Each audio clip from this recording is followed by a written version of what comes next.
ಯಾವಾಗ ಈ ರಾಜ್ಯದಲ್ಲಿ ಈ ಕೊತ್ವಾಲನ ಜೊತೆಲಿದ್ದವರು ಪದ್ದವರು ಇಂಥವರೆಲ್ಲ ಬಂದಿಗೆ ಸೇರ್ಕೊಂಡ್ಬಿಟ್ರು ನೋಡಿ ವಿಧಾನಸೌಧಕ್ಕೆ. ನಮಗೆ ಜನ 136 ಸೀಟ್ ಕೊಟ್ಟು 5 ವರ್ಷ ಆಳ್ತ ನಡೆಸಲಿಕ್ಕೆ ಹೇಳಿದ್ದಾರೆ.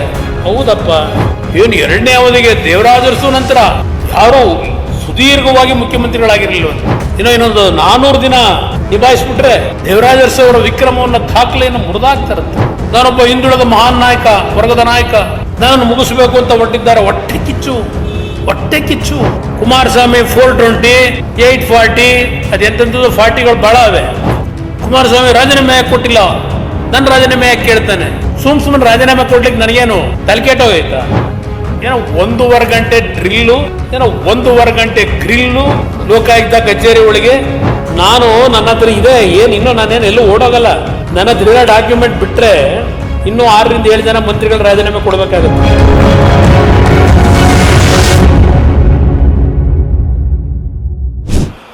ಸಿದ್ದರಾಮಯ್ಯನವರೇ, ನಿಮ್ಮನ್ನು ಕೇಳಲಿಕ್ಕೆ ಬಯಸ್ತೀನಿ.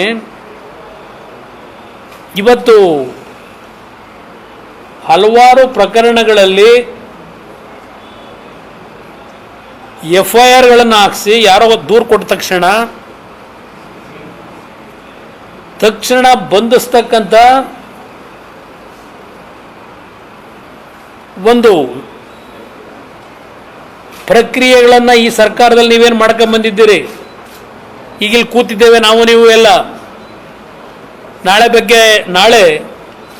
ಇಲ್ಲ, ಈಗ ಇನ್ನೊಂದು 1 ಅವರಲ್ಲಿ ಯಾರಾದರೂ ನಿಮ್ಮ ಮೇಲೋ ನನ್ನ ಮೇಲೋ ಯಾರಾದರೂ ಒಂದು ಅರ್ಜಿ ಕೊಟ್ಟರು ಹೋಗಿ, ಈಗ ಇಮ್ಮಿಡಿಯೇಟಾಗಿ ಪೊಲೀಸ್ ಕಳಿಸಿ ಅರೆಸ್ಟ್ ಮಾಡಿಸ್ತೀರಿ.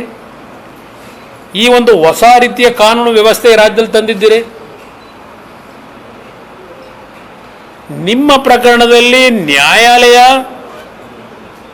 ಸೂಚನೆ ಕೊಟ್ಟು 48 ಗಂಟೆ ಆದರೂ FIR ಹಾಕಲಿಲ್ಲ.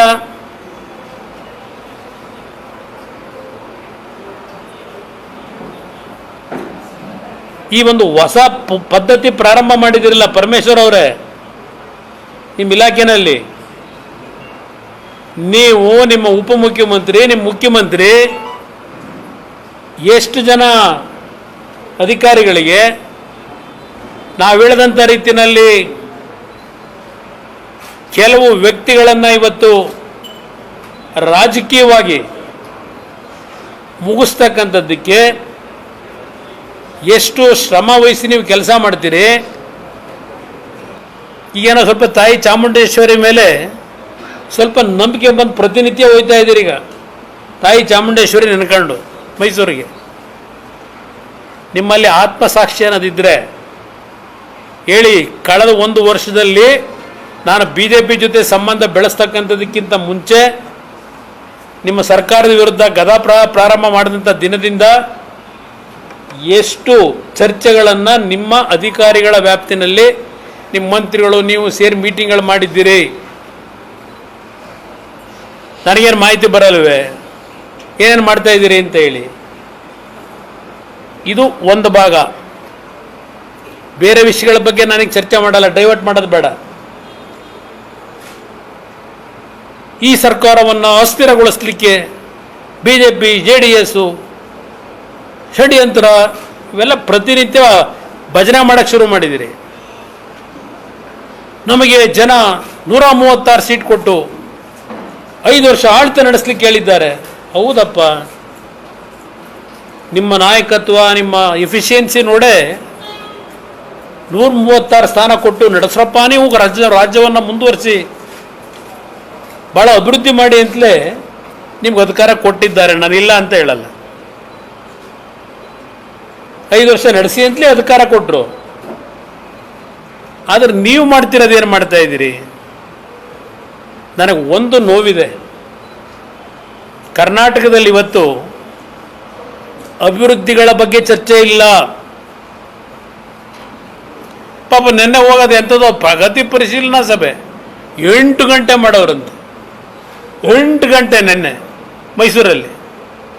ಸ್ವಲ್ಪ ಔಟ್ಕಮ್ ಹೇಳಿ ಪ್ರಗತಿ ಪರಿಶೀಲನಾ ಸಭೆದು ಏನೇನು ಮಾಡಿದ್ದೀರಿ ಅಂತ. ಪ್ರಗತಿ ಪರಿಶೀಲನಾ ಸಭೆಯಲ್ಲಿ ಕೊನೆಗೆ ಅಂತಿಮವಾಗಿ ಮೆಸೇಜ್ ಕೊಟ್ಟಿದ್ದ ಅಧಿಕಾರಿಗಳಿಗೆ, ಏನೋ 3ನೇ ತಾರೀಕು ಬರ್ತೀನಿ, ಚಾಮುಂಡಿ ಬೆಟ್ಟದಲ್ಲಿ ದಸರಾ ಉತ್ಸವಕ್ಕೆ ಚಾಲನೆ ಕೊಡಲಿಕ್ಕೆ ಪೂಜೆ ಮಾಡಕ್ಕೆ ಬರ್ತೀನಿ ಅಂತ ಫೈನಲ್ ಆಗಿ ಸಭೆಯ ಔಟ್ಕಮ್ಮನ್ನು ನಿನ್ನೆ ಹೇಳ್ಕೊಂಡಿದ್ದೀರಿ. ಅದಕ್ಕೆ 8 ಗಂಟೆ ಸಭೆ ನಿನ್ನೆ ಮೈಸೂರಿನ ಪ್ರಗತಿ ಪರಿಶೀಲನಾ ಸಭೆ.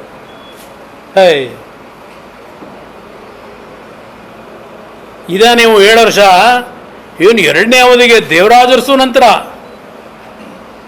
ಯಾರೂ ಸುದೀರ್ಘವಾಗಿ ಮುಖ್ಯಮಂತ್ರಿಗಳಾಗಿರಲಿಲ್ಲವಂತ. ಇನ್ನೊಂದು 400 ದಿನ ನಿಭಾಯಿಸ್ಬಿಟ್ರೆ ದೇವರಾಜ ಅರಸು ಅವರ ವಿಕ್ರಮವನ್ನು ದಾಖಲೆಯನ್ನು ಮುರಿದಾಕ್ತಾರಂತೆ. ಏನು ದಾಖಲೆಗೆ ಮುರಿದಾಕಿ ಏನು ದಾಖಲೆ ನೀವು ಇಲ್ಲಿ ಚರಿತ್ರೆಯಲ್ಲಿ ಅನಾವರಣ ಮಾಡ್ಕೊತೀರಿ? ಏನಿದೆ ನೀವು ಮಾಡ್ಕೊಳ್ಳಿಕ್ಕೆ? ಮಾತೆತ್ತಿದ್ರೆ ಸಂಗೊಳ್ಳಿ ರಾಯಣ್ಣ ಹೆಸರು, ಮಾತೆತ್ತಿದ್ರೆ ಗ್ಯಾರಂಟಿಗಳನ್ನು ನಾವು ಕೊಟ್ಟು ಸಹಿಸಲಾರದೆ BJP JDSನವರು ನಮ್ಮನ್ನು ಮುಗಿಸ್ಲಿಕ್ಕೆ ಹೊರಟಿದ್ದಾರೆ. ನಾನೊಬ್ಬ ಹಿಂದುಳಿದ ಮಹಾನ್ ನಾಯಕ, ವರ್ಗದ ನಾಯಕ, ನನ್ನನ್ನು ಮುಗಿಸ್ಬೇಕು ಅಂತ ಹೊರಟಿದ್ದಾರೆ. ಹೊಟ್ಟೆ ಕಿಚ್ಚು ಕೊಡ್ತೀನಿ ಡೈಲಾಗ್ನ. ನಮ್ಗೆ ಯಾಕಪ್ಪ ಹೊಟ್ಟೆ ಕಿಚ್ಬಿಡೋದು? ಏನು ಯಾರಿಗೇನು ಶಾಶ್ವತವಾದ ಅಧಿಕಾರ? ಯಾರಿಗೂ ಶಾಶ್ವತ ಇಲ್ಲ. ಶಾಶ್ವತವಾಗಿ ಉಳಿಯೋದು ನೀವು ಏನು ಒಳ್ಳೇದು ಮಾಡಿದ್ದೀರಿ ಅದು ಉಳಿಯುತ್ತಷ್ಟೇ. ಪಾಪ ಇವತ್ತು ಬರ್ಕೊಂಡಿದ್ದೀರಿ ಏನೋ 1.5 ಗಂಟೆ ಡ್ರಿಲ್ಲು, ಏನೋ 1.5 ಗಂಟೆ ಗ್ರಿಲ್ಲು ಲೋಕಾಯುಕ್ತ ಕಚೇರಿ ಒಳಗೆ. ನೆನ್ನೆ ನಾನೇ ಸ್ವಯಂ ಪ್ರೇರಿತನಾಗಿ ಹೋಗಿ ಏನು ಪಾಪ 20 ಪ್ರಶ್ನೆ ಪಾಪ ಇಟ್ಕೊಂಡಿದ್ದು. ನಾನು ಅಧಿಕಾರಿಗಳು ಅಲ್ಲಿ ಕೆಳ ಹಂತದ ಅಧಿಕಾರಿಗಳ ಬಗ್ಗೆ ಚರ್ಚೆ ಮಾಡಲ್ಲ. ಪಾಪ ಅವ್ರು ಏನು ಮಾಡ್ತಾರೆ? ಮೇಲಧಿಕಾರಿಗಳು ಸೂಚನೆ ಕೊಟ್ಟಿರ್ತಾರೆ, ಮುಖ್ಯಮಂತ್ರಿ ಸೂಚನೆ ಕೊಟ್ಟಿರ್ತಾರೆ. ಹೊರಗಡೆ ಇವತ್ತು ಅವ್ರದ್ದೇನು ಬರ್ತಾ ಇದೆ ಅವ್ರದ್ದನ್ನು ಮುಚ್ಚಾಕೊಳ್ಳೋದಕ್ಕೆ, ಅಯ್ಯೋ ಕುಮಾರಸ್ವಾಮಿ ಏನೋ ಮಾಡಿಬಿಟ್ಟವನೇ, ಕುಮಾರಸ್ವಾಮಿಗೆ ನೋಟಿಸ್ ಬಂದೈತೆ ಅಂತ ಪ್ರಚಾರ, ಡೈವರ್ಷನ್ ಬೇಕಲ್ಲ ಅವರಿಗೆ, ಸರ್ಕಾರಕ್ಕೆ. ಅದಕ್ಕಷ್ಟೇ ಆ ಪ್ರಕರಣ, ಗಂಗೇನಹಳ್ಳಿ ಪ್ರಕರಣ. ಅದು ಬಿಟ್ಟು ಅದರಿಂದ ಮುಂದೆ ಒಂದು ಹೆಜ್ಜೆ ಅವ್ರು ಏನೂ ಮಾಡೋಕ್ಕಾಗಲ್ಲ. ಕುಮಾರಸ್ವಾಮಿ ರಾಜೀನಾಮೆ ಯಾಕೆ ಕೊಟ್ಟಿಲ್ಲ? ನನ್ನ ರಾಜೀನಾಮೆ ಯಾಕೆ ಕೇಳ್ತಾನೆ? ಸುಮ್ಮನೆ ರಾಜೀನಾಮೆ ಕೊಡ್ಲಿಕ್ಕೆ ನನಗೇನು ತಲೆ ಕೆಟ್ಟೋಗೈತಾ? ಕೊಡಬೇಕಾದಾಗ ಕೊಡ್ತೀನಿ ರಾಜೀನಾಮೆನ. ನಿಮ್ಮ ಥರ ಬಡತನದಲ್ಲಿ ಜೀವನ ಮಾಡಲ್ಲ ರಾಜಕೀಯದಲ್ಲಿ, ಅಂತ ಅವಶ್ಯಕತೆ ನನಗಿಲ್ಲ.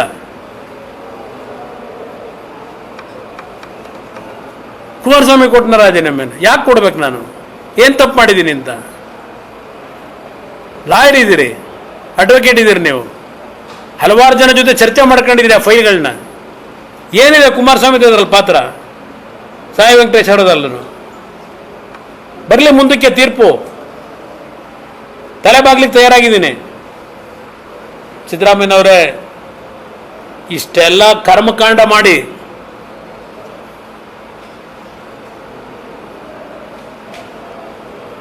ನೀವು ನನ್ನ ರಾಜೀನಾಮೆ ಕೇಳ್ತೀರಾ?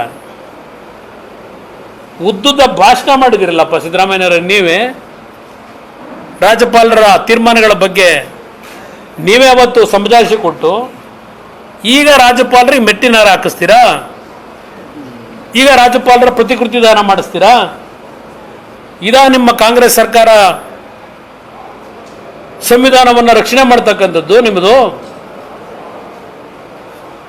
ಒಂದು ಚಾನಲಲ್ಲಿ ನಿರಂತರವಾಗಿ ಏನು ಬರ್ತಾ ಇದೆ, ಕುಮಾರಸ್ವಾಮಿ 420, 840, ಅದೆಂಥದ್ದು 40ಗಳು ಭಾಳ ಅವೆ ಹಾಕೊಂಡು ಪ್ರತಿನಿತ್ಯ ಒಂದು ಚಾನಲ್ ನಿರಂತರವಾಗಿ ಬಂದಿದೆಯಲ್ಲ, ಆ ಚಾನಲ್ಗೆ ಸುದ್ದಿಗಳು ಕೊಡ್ತಾ ಇದ್ದಿದ್ದು ಯಾರು? ರಾಜ್ಯಪಾಲರ ಕಚೇರಿಯಿಂದಲ? ಇಲ್ಲಿ ಯಾರನ್ನ ಕರೆಸೋದು? ನಿಮ್ಮ DG ಕಚೇರಿಗೆ, ಅವ್ರ ಕಚೇರಿಯಲ್ಲಿ ಕೂತ್ಕೊಂಡು ಕಂಪ್ಲೇಂಟ್ ಬರ್ಸೋದು ಹೆಣ್ಮಕ್ಳ ಹತ್ರ, FIR ಹಾಕೋದು. ಆ ಹೆಣ್ಮಗಳನ್ನ ಆ ಕಚೇರಿಯಿಂದ ಆ ಖಾಸಗಿ ಚಾನಲ್ಗೆ ಕರ್ಕೊಂಡು ಹೋಗೋದು. ಅದೇ ಮುಖಕ್ಕೆ ಬಟ್ಟೆ ಬೇರೆ ಸುತ್ಕೊಂಡು ಈಗ ಅದೊಂದು ಬೇರೆ ಶುರುವಾಗಿದೆ. ಈಗ ನಾನು ಬರೀ ಜಮ್ಮು ಕಾಶ್ಮೀರಲ್ಲಿ ನೋಡ್ತಿದ್ದೆ, ಈ ಕರ್ನಾಟಕದಲ್ಲೂ ಶುರು ಆಗೋಯ್ತು. ಈಗ ಏನು ಫುಲ್ ಕವರ್ ಮಾಡ್ಕೊಂಡು ಕರ್ಕೊಂಡೋಗಿ ಕೂರಿಸ್ಕೊತಾರೆ. ಇದು ರಾಜ್ಯಪಾಲರ ಕಚೇರಿಯಿಂದ ನಡೀತಿದೆಯಾ ಪ್ರತಿದಿನ 6 ತಿಂಗಳಿಂದ? ಸಿದ್ದರಾಮಯ್ಯನವರೇ, ಈ ರಾಜ್ಯದ ಆಡಳಿತ ಎಲ್ಲಿಗೆ ತಗೊಂಡೋಗ್ಬೇಕು ಅಂತ ಇದ್ದೀರಿ? ಎಲ್ಲಿಗೆ ತಗೊಂಡೋಗ್ಬೇಕು ಅಂತ ಇದ್ದೀರಿ ರಾಜ್ಯದ ಆಡಳಿತನ?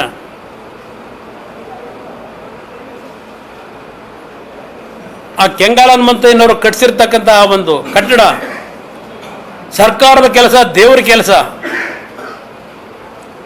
ಇದಾ ದೇವರ ಕೆಲಸ ನೀವು ಮಾಡ್ತಾ ಇರೋದು? ಬರೀ ಒಂದು ಚಾನಲ್ ಹೋಗ್ತಾ ಇದೆ ಅದು ವಿಷಯ. ಅಲ್ಲಿ ಬ್ರೋಧೀಕರಿಸಿ ಏನು ಆ ಪದ ಬಳಕೆ ಯಾರೋ ಮಾಡೋಕ್ಕಾಗೋದೇ ಇಲ್ಲ ಉಚ್ಚಾರಣೆ ಮಾಡೋದಕ್ಕೆ. ಅಂಥ ಪದ ಬಳಕೆಯಲ್ಲಿ ಇವತ್ತು ಹಲವಾರು ವ್ಯಕ್ತಿಗಳ ತೇಜೋವಧೆ ಮಾಡ್ತಕ್ಕಂಥದ್ದು ನಿರಂತರವಾಗಿ ಆ ಒಂದು ಖಾಸಗಿ ಚಾನಲ್ ಇಟ್ಕೊಂಡು ಏನು ಮಾಡ್ಕೊಂಡು ಹೊರಟಿದ್ದೀರಿ. ಅದಕ್ಕೂ ಒಂದು ಕಾಲ ಇದೆ. ಆ ಚಾನಲ್ ಮಾಲೀಕನಿಗೂ ಹೇಳ್ತೇನೆ, ನಾವೇನು ಮಾಡಲ್ಲ, ಭಗವಂತ ಇದ್ದಾನೆ.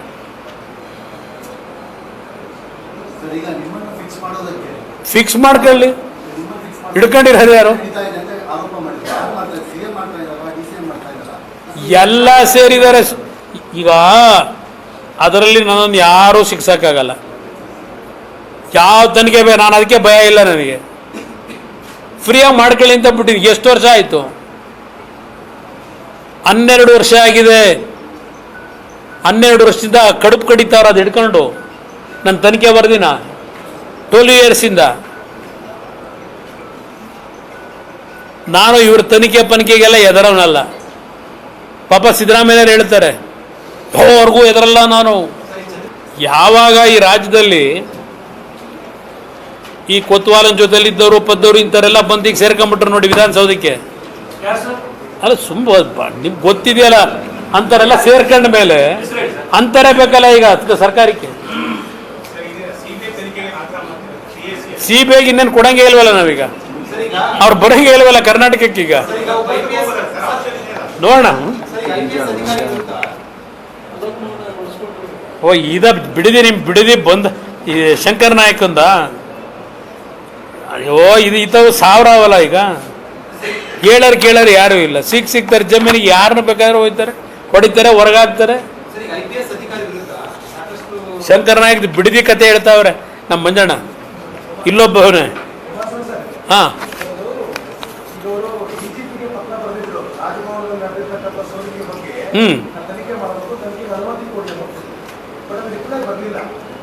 ಒಂದು ನಿಮಿಷ.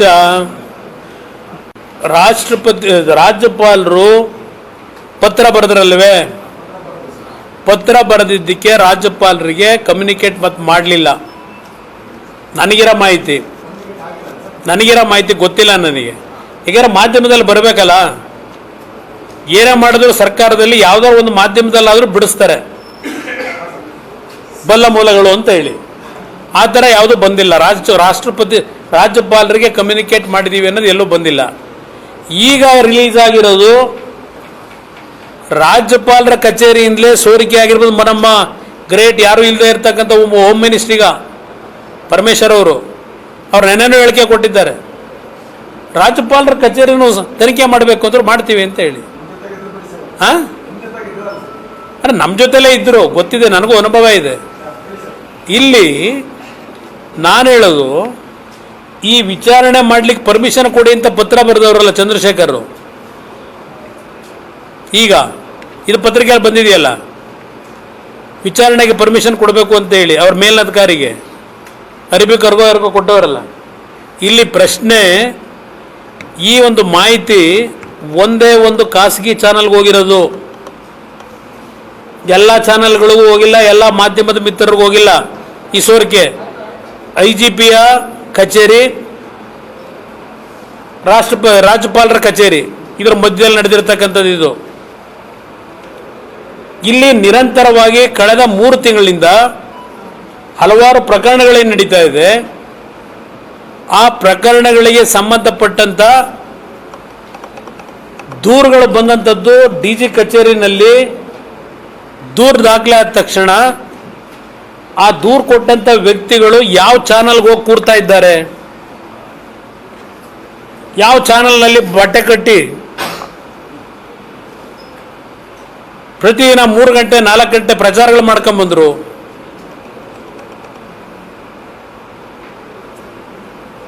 ಇಲ್ಲಿ ನೀವು ಸೋರಿಕೆ ಮಾಡಿ ರಾಜ್ಯಪಾಲರ ಮನೆ ಕಚೇರಿನ ಸರ್ಚ್ ಮಾಡಕ್ಕೆ ನಮಗೆ ಪರ್ಮಿಷನ್ ಕೊಡಿ ಅಂತ ಹೇಳಿದ್ರೆ, how this government running the government?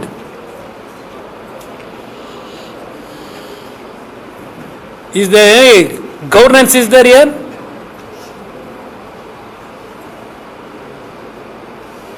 ಮುಂದೇನಾಗುತ್ತೆ?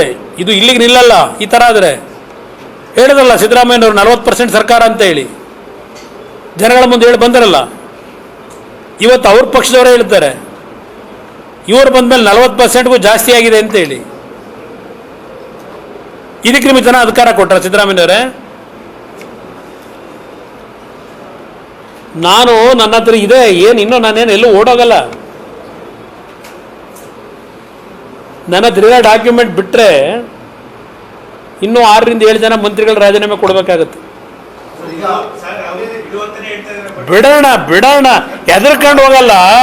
Hit and run ಇಲ್ಲ, ಇದು ಇಲ್ಲ, ಹಿಟ್ ಅಂಡ್ ರನ್ನು ಅಲ್ಲ, ಏನೂ ಇಲ್ಲ. ಕುಮಾರಸ್ವಾಮಿ ಏನು ಅನ್ನೋದು ಕೆದಕಿ ದೇವೇಗೌಡರು ಕುಟುಂಬ ಕೆದಕಿದ್ರೆ, ದೇವೇಗೌಡರು ಕಣ್ಣಲ್ಲಿ ನೀರು ಹಾಕ್ಸಿದ್ರೆ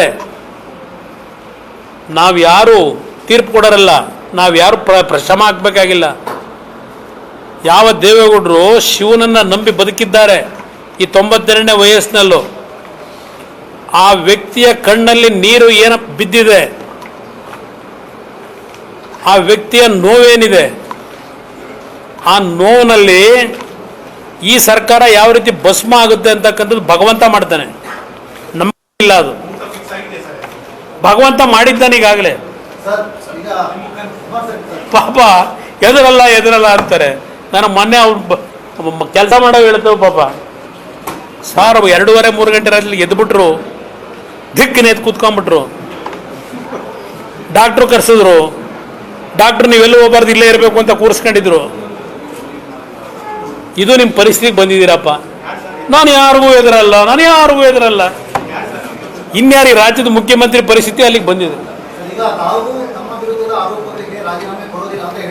ಯಾರು? ನಾನು ಯಾಕೆ ಕೊಡಬೇಕಪ್ಪ? ನನ್ನ ಆರೋಪ ಏನಿದೆ?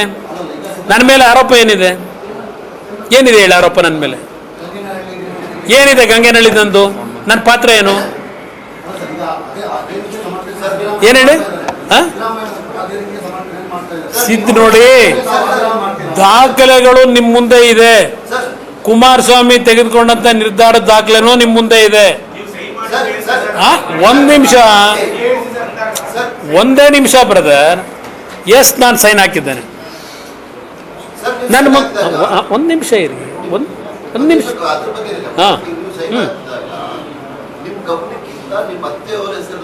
ನನ್ನ ಗಮನದ ಮುಂದೆ ಹೇಳಿ.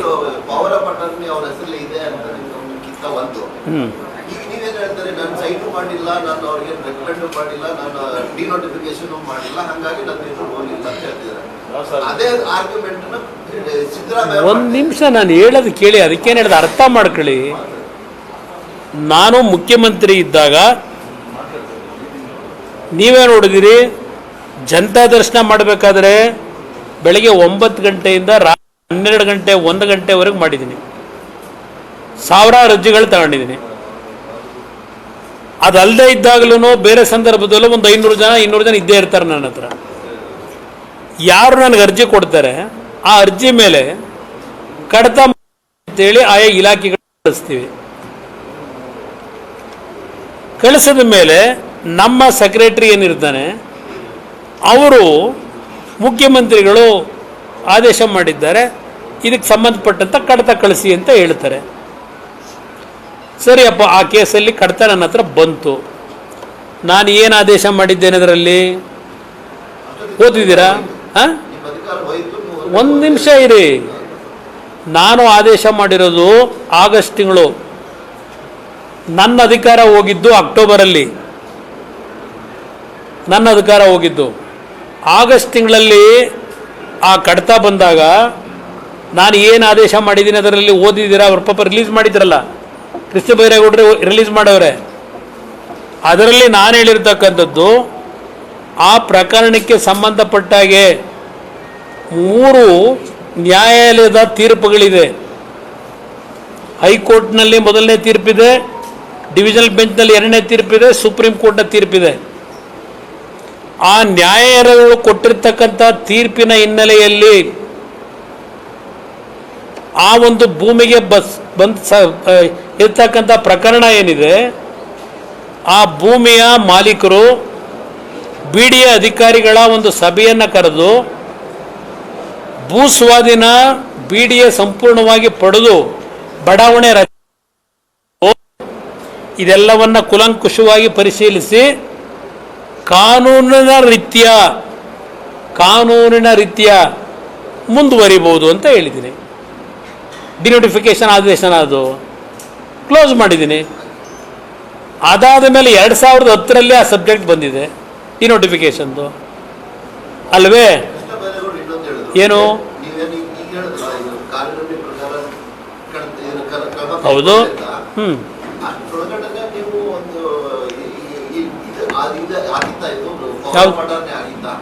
ಅದನ್ನ ಅವ್ರಿಗೆ ಕೇಳಿ, ನನ್ನ ಇಲ್ಲಿ ಚೆಕ್ ಮಾಡ್ಕೊಳ್ಳಿ. ನನ್ನ ಸೈನ್ ಇದೆಯಲ್ಲ, ನನ್ನ ಸೈನ್ ಆದಾಗ ವಿಮಲಾ ಅವ್ರ ಹೆಸರಿತ್ತು, ಅವ್ರ ಹೆಸರಿರ್ಲಿಲ್ವೋ, GP ಆಗಿತ್ತೋ ಇಲ್ವೋ, ಜನಗಳ ಮುಂದೆ ಇಡಕ್ಕೆ ಹೇಳಿ. ನನ್ನ ಮುಂದೆ ಯಾವುದೂ ಪ್ರಕರಣಗಳು ಬಂದಿಲ್ಲ. ನಾನು ಬಹಳ ಸ್ಪಷ್ಟವಾಗಿದ್ದೇನೆ. ಆಯ್ತಪ್ಪ, ನಾವು 1 ನಿಮಿಷ ಕೇಳಿ. ಆ ರೀತಿ ನಾನು ನನ್ನ ಅಧಿಕಾರ ದುರುಪಯೋಗ ಪಡಿಸ್ಕೊಂಡು ನಾನು ಏನಾದರೂ ಮಾಡಿದರೆ ಅವ್ರಿಗೆ ಅನುಕೂಲ ಮಾಡಬೇಕು ಅಂತ ಹೋಗಿ ನೀವು ಕೋರ್ಟ್ ಮುಂದೆ ಅರ್ಜಿ ಹಾಕಿ ನನ್ನ ಮೇಲೆ. ಎಲ್ಲಿದೆ? ಕೋರ್ಟಲ್ಲಿ ಏನಿದೆ? 2015 ಸುಪ್ರೀಂ ಕೋರ್ಟ್ದಲ್ಲ ಇದು. ಇದಿರೋದು ಕೇಳಿ ಇಲ್ಲಿ, ಅದು ಸಾಯಿ ವೆಂಕಟೇಶ್ವರ ಗಂಗೇನಹಳ್ಳಿದು. 2015ರಲ್ಲಿ ನಾನು ಯಾವಾಗ ಸಿದ್ದರಾಮಯ್ಯವರು ಮುಖ್ಯಮಂತ್ರಿಗಳಿದ್ದರು, ಪ್ರತಿದಿನ ಅವರ ಕಾರ್ಯವೈಖರಿ ಬಗ್ಗೆ ಮುಜುಗರ ಉಂಟು ಮಾಡ್ತಾ ಇದ್ದೆ. ಕುಮಾರಸ್ವಾಮಿ ಏನಾದರೂ ಮಾಡಿ ಹಿಡಿಬೇಕಲ್ಲಪ್ಪ ಅಂತೇಳಿ ಅಯ್ಯೋ ಹುಡುಕಿ ತಡ್ಕಾಡಿ ಇದೊಂದು ಕೇಸ್ ತಗೊಂಡೋಗಿ ಹಾಕೊಂಡ್ರು 2015ರಲ್ಲಿ. 4 ವರ್ಷ ಇದ್ರಲ್ಲಪ್ಪ. ಯಾಕೆ ಆ ಕೇಸ್ನ ಅಷ್ಟೊಂದು ಟಫ್ ಇದ್ದರೆ, ಆ ಕೇಸಲ್ಲಿ ನಾನು ತಪ್ಪು ಮಾಡಿದರೆ ಯಾತಿಕ್ ಆ್ಯಕ್ಷನ್ ತಗೊಳಕ್ಕಾಗಲಿಲ್ಲ ನಿಮ್ಮ ಕೈಲಿ? ಇನ್ನು ನಿಮಗೆ ಗೊತ್ತು, ನಾನು ತಪ್ಪು ಮಾಡಿದರೆ 18ರಲ್ಲಿ ನನ್ನನ್ನು ಯಾಕೆ ಮುಖ್ಯಮಂತ್ರಿ ಮಾಡ್ಕೊಂಡ್ರಿ? ಹೊಂದಾಣಿಕೆ. ನಾನು ಆ ರೀತಿ ತಪ್ಪು ಮಾಡಿದ್ದಾಗ ನಾನು ಭಾಳ ಸಚ್ಚಾರಿತ್ರ, ನಾನು ಕಪ್ಪಿನ ಅಂಟಿಸ್ಕೊಂಡಿಲ್ಲ, ಅಂತ ಮಾಡಿ ಕಪ್ಪು ಮಸೀದಿ ಅಂಟಿಸ್ಕೊಂಡ್ಬಿಟ್ರಲ್ಲ ಅಲ್ಲೂ. ಈಗ ಆಯ್ತಪ್ಪ, 1.5 ವರ್ಷ ಆಯ್ತಲ್ಲಪ್ಪ ಸರ್ಕಾರ ಬಂದು. ಇಲ್ಲಿಗೆಲ್ಲ ಮಾಡಿದರೆ ಯಾಕಿನ್ನೂ ಹಿಡ್ಕೊಂಡಿದ್ದೀನಿ? ಇವ್ರ ಕೇಸ್ ಬೇರೆ, ಅದು ಇವ್ರು ಸೈನ್ ಆಗದೆ ಇರ್ಬೋದು. ನ್ಯಾಯಾಲಯ ಈಗಾಗಲೇ ತೀರ್ಪು ಕೊಟ್ಟಿದೆ. ಎಲ್ಲದರ ಬಗ್ಗೆ ವಾದ ಪ್ರತಿವಾದಗಳು ನಡೆದಿದೆ. ನಾನೀಗ ಇದ್ರ ಬಗ್ಗೆ ಚರ್ಚೆ ಮಾಡೋದು ಬೇಕಾಗಿಲ್ಲ. ತೀರ್ಮಾನ ಬರೋದು ಕಾರಣಂತೆ. ನನ್ನ ಬಗ್ಗೆ ಬೇಕಾದ್ರೆ ಕೋರ್ಟ್ಗೂ ಹಾಕೊಳ್ಳಿ. ಈಗ ಇದೆ ಕೋರ್ಟಲ್ಲಿ, ಲೋಕಾಯುಕ್ತದಲ್ಲಿ. ಸ್ಪೀಡಪ್ ಮಾಡಿ ಸಿದ್ದರಾಮಯ್ಯರೇ, ಬೇಗ. ಹಾಂ,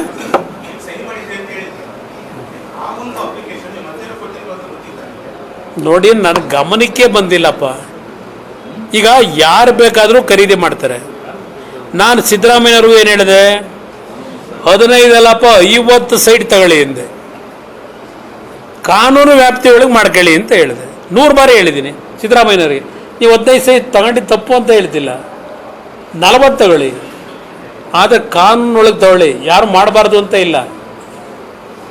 ಡಿನೋಟಿಫಿಕೇಶನ್ ಮಾಡಬಾರ್ದು ಅಂತ ಇದೆಯಾ? ಡಿನೋಟಿಫಿಕೇಶನ್ ಮಾಡೋ ಪವರ್ ಸರ್ಕಾರಕ್ಕಿದೆ. ಡಿನೋಟಿಫಿಕೇಶನ್ ಮಾಡಿ ನೀವೇನು ತಗೊಂಡ್ರಿ ಅನ್ನೋದು ಅಷ್ಟೇ ತಾನೇ. ನಾವೇನು ತಗೊಳಕ್ಕೆ ಹೋಗಿದ್ದೀವಿ? ನಮ್ಮದೇನಿದೆ ಅಲ್ಲಿ? ಹಾಂ, ಯಾರ್ದು ತನಿಖೆ ಮಾಡ್ಕೊಳ್ಳೋಕೆ ಹೇಳಿ. ಇವ್ರ ಶೇರು ಅನ್ನೋದೆಲ್ಲ ದಾಖಲೆಗಳ ಮೇಲೆ ಬಂದಿದೆ ಅಲ್ವಾ? ನನ್ನ ಶೇರು ಅನ್ನೋದು ದಾಖಲೆ ಮೇಲೆ ತರ ಕೇಳಿ. ಹಾಂ,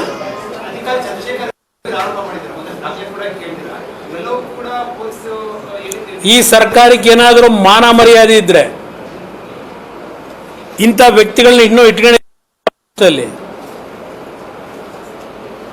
ಅಂತ ಉನ್ನತ ಹುದ್ದೆ ಕೊಟ್ಟು ಎಷ್ಟು ದಿನ ಈ ರಾಜ್ಯದಲ್ಲಿ ನ್ಯಾಯ ಕೊಡ್ತೀರಿ ಜನಕ್ಕೆ? ಸೀರೀಸ್ ಆಫ್ ಅಫೆಂಡರು, ಅವ್ರ ಕೈ ಕೆಳಗೆ ಕೆಲಸ ಮಾಡ್ತಕ್ಕಂಥ ಅಧಿಕಾರಿ ಕೋರ್ಟ್ ಮುಂದೆ ಅರ್ಜಿ ಹಾಕ್ತಾನೆ 20 ಕೋಟಿ ಡಿಮ್ಯಾಂಡ್ ಮಾಡ್ದ ಅಂತ ಹೇಳಿ. ಯಾವಾಗ ಕಂಪ್ಲೇಂಟ್ ಕೊಟ್ಟಿದ್ದು ನಿಮ್ಮ ಹೋಮ್ ಸೆಕ್ರೆಟರಿಗೆ? ಏನು ಆದೇಶ ಮಾಡಿದಿರಿ? ನಿಮ್ಮ ಸರ್ಕಲ್ ಇನ್ಸ್ಪೆಕ್ಟರು ಆ ಕಂಪ್ಲೇಂಟ್ ಕೊಟ್ಟಾಗ ಇಲ್ಲಿವರೆಗೆ ಏನು ಮಾಡಿದಿರಿ? ಅವನ್ಯಾರೋ ಇನ್ನೊಬ್ಬ ಶ್ರೀಧರನ ಕೊಟ್ಟಾನೆ ಬೇರೆ.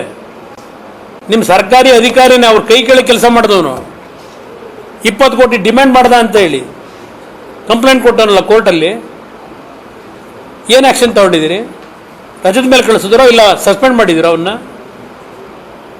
ಇಂಥ ಅಧಿಕಾರಿ ಮುಖಾಂತರ ನೀವು ರಾಜ್ಯಪಾಲರಿಗೆ ನೋಟಿಸ್ ಕೊಡಿಸ್ತೀರಾ ಅವ್ರ ಕಚೇರಿಗೆ? ನೀವು ಸಂವಿಧಾನ ರಚನೆ ಮಾಡೋದ?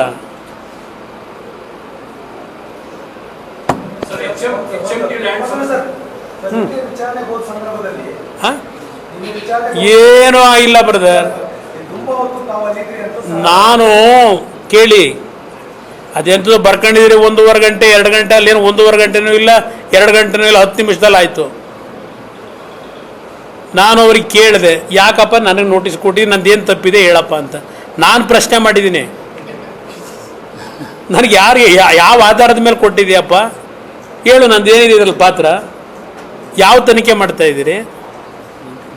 ಇದನ್ನು ನಾನು ಕೇಳಿದ್ದೀನಿ. ಪಾಪ ನಾನು ಅಧಿಕಾರಿಗಳಿಗೆ, ನಾನು ಸಣ್ಣ ಅಧಿಕಾರಿಗಳ ಬಗ್ಗೆ ಲಘುವಾಗಿ ಮಾತಾಡಲ್ಲ, ಅವರಲ್ಲಿ ಸ್ವಲ್ಪ ಇನ್ನೂ ನಿಷ್ಠೆ ಉಳ್ಕೊಂಡಿದೆ, ಅವ್ರಗಳ ಮೇಲೆ ಪ್ರೆಷರ್ ಏನಿದೆ ಅನ್ನೋದು ಗೊತ್ತಿದೆ ನನಗೆ. ಪಾಪ ಅವ್ರನ್ನ ಯಾಕೆ ನಾನು ಚರ್ಚೆ ಮಾಡಲಿ? ನನಗೆ ನೋಡಿ, ನಾನು ಹೇಳ್ಬೋದಾಗಿತ್ತು, ಹೋದೆ ಆಯಿತು, ನೋಟಿಸ್ನ ನಾನು ಮೊದಲು ಬಿಟ್ಟರು, ನಾನು ಸಹಿ ಹಾಕಲ್ಲಪ್ಪ, ನಿನಗೇನು ಬೇಕು ಹೇಳು ಉತ್ತರ ಅಂತಲೇ ಕೇಳಿದೆ. ಆಮೇಲೆ ಕೊನೆಗೆ ಪಾಪ ಅಧಿಕಾರಿಗೆ ಸಮಸ್ಯೆ ಆಗೋದು ಬೇಡ ಅಂತೇಳಿ ಸೈನ್ ಹಾಕ್ಕೊಟ್ಟು ಬಂದಿದ್ದೀನಿ. ಹಾಂ, ಈ ಸರ್ಕಾರದಲ್ಲಿ ಏನು ಬೇಕಾದ್ರೂ ಮಾಡ್ಬೋದು. ಈ ಸರ್ಕಾರ ಇರೋದು ನೋಡಿ, ನಾನು ನಿನ್ನೆ ಹೋದ ನಂತರ ಆ ನೋಟಿಸು 21ನೇ ತಾರೀಕು ಟೈಪ್ ಮಾಡಿ ಇಟ್ಕೊಂಡವ್ರೆ, ಆಯಿತಾ? 21ನೇ ತಾರೀಕೆ ಟೈಪ್ ಆಗಿದೆ, ಟೈಪ್ ಮಾಡಿ ಇಟ್ಕೊಂಡಿದ್ದಾರೆ. ನಾನು ಯಾತಿಗೆ ನೆನ್ನೆ ಹೋದೆ? 2 ದಿವಸಗಳ ಹಿಂದೆ ಸಂಯುಕ್ತ ಕರ್ನಾಟಕ ಪತ್ರಿಕೆಯಲ್ಲಿ ಕುಮಾರಸ್ವಾಮಿಗೆ ನೋಟಿಸ್ ಸರ್ವ್ ಆಯಿತು. ಕುಮಾರಸ್ವಾಮಿಯವರು ನೋಟಿಸ್ ತಗೊಂಡಿಲ್ಲ. ಆಮೇಲಿಂದ ಯಾರೋ ಮೇಲಿನ ಅಧಿಕಾರಿ ಯಾರೋ ಕುಮಾರಸ್ವಾಮಿ ಅವರಿಗೆ ದೂರವಾಣಿ ಕರೆ ಮುಖಾಂತರ ಮಾತನಾಡಿದ್ರು ಅಂತ ಏನೋ ಬರ್ಕೊಂಡವ್ರ ಸ್ಟೋರಿನ. ನಾನು ನೋಟಿಸ್ ಬರಲಿ ಅಂತ ಕಾಯ್ಬೋದಾಗಿತ್ತು, ನಾನು ಯಾಕೆ ಹೋಗ್ಬೇಕು ಅಂತ ಹೇಳಿ. ನಾನು ಯಾಕೆ ಅದನ್ನು ಎಳ್ಕೊಂಡು ಹೋಗಲಿ? ಕೊನೆಗೆ ತೀರ್ಮಾನ ಮಾಡಿದೆ ನೆನ್ನೆ, ಬೇರೆ ಕೆಲಸ ಇದ್ದರೂ ಎಲ್ಲ ಪೋಸ್ಟ್ಮನ್ ಮಾಡಿ 12 ಗಂಟೆ ಫ್ಲೈಟ್ ಹತ್ತು ಬಂದೆ, ನೇರವಾಗಿ ಅಲ್ಲೇ ಹೋದೆ. ಆದರೆ ಪತ್ರಿಕೆಗಳಲ್ಲಿ ಮಧ್ಯಾಹ್ನದಲ್ಲೇ ಹೊಡೆದ್ರು. ಒಂದು ಮಾಧ್ಯಮದಲ್ಲಿ ಕುಮಾರಸ್ವಾಮಿ 2 ದಿವಸದಿಂದನೇ ನೋಟಿಸ್ ಕೊಟ್ಟಿದ್ದರು. ಯಾರದೆಲ್ಲ ಮಾಹಿತಿ ಕೊಟ್ಟರು? ಒಂದು ಇದರಲ್ಲಿ ಮಾಧ್ಯಮದಲ್ಲಿ ಬರ್ತಾ ಇತ್ತಲ್ಲ 12:30 1 ಗಂಟೆಗೆ. ಆ ಮಾಹಿತಿ ಯಾರು ಕೊಟ್ಟರು? ನೋಟಿಸ್ ಬಂದಿದೆ ಅಂತ. ಹಾಂ, ನಾನು ತಪ್ಪೇನು ಮಾಡಿಲ್ಲ. ದಿನ ಪತ್ರಿಕೆಯಲ್ಲಿ, 1 ನಿಮಿಷ, ದಿನ ಪತ್ರಿಕೆಯಲ್ಲಿ ಆ ಥರ ಬರಿತಾ ಹೋದರೆ, ನೋಡಪ್ಪ ಕುಮಾರಸ್ವಾಮಿ ರಿಸೀವ್ ಮಾಡಿದೆ ಕತ್ತಿರಿಗ್ತಾವ್ರಂತೆ ಅಂದರೆ ನನ್ನ ಬಗ್ಗೆ ಅನುಮಾನ ಬರಲ್ವೇ? ಸರಿ, ಅದು ಏನಿದೆ ಹೋಗೋಣ, ನಾನೇ ಹೋಗೋಣ ಅಂತ ತಪ್ಪು ಮಾಡದೇ ಇದ್ದ ನಾನೇ ಭಯ ಬೀಳಬೇಕು? ಹೋದೆ, ಬಂದೆ.